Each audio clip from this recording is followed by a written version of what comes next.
I call this one Open Door. As somebody that calls himself a professional networker, I often get asked, how do you follow up? My answer is a little bit uncommon. Everybody likes to say, you gotta follow up that day, you gotta follow up within 2 days. I'm here to tell you, it doesn't matter how you follow up as long as you made a really good first impression. That's what I lean into.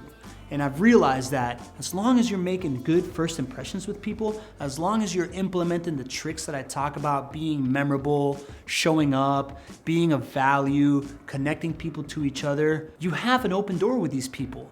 And I often take that open door. Sometimes I'll meet somebody at an event and I won't talk to them for 3 months, and then I'll just think about him and I'll call him and I'll be like, hey, it's Pablo from this. People are happy to hear from you. Think about how many people in your life that you were close to at one time. Maybe you haven't talked to them in a year, maybe you haven't talked to them in 2 years, maybe it's been a month, 2 months, whatever.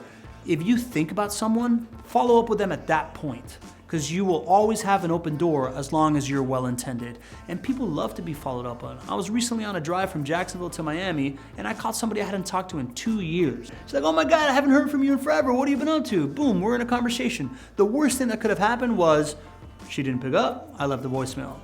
She picked up and said, hey Pablo, what's going on? Oh, I'm a little bit busy right now. Let's get back to each other. Just remember, people remember how you make them feel. If you make them feel like you were thinking about them randomly, they're gonna appreciate that and they're gonna think of you sometimes. So always remember you have an open door with the people that you make good relationships with. Focus on making a good first impression, and that door will always be there for you to walk through whenever you think of that person and you wanna follow up.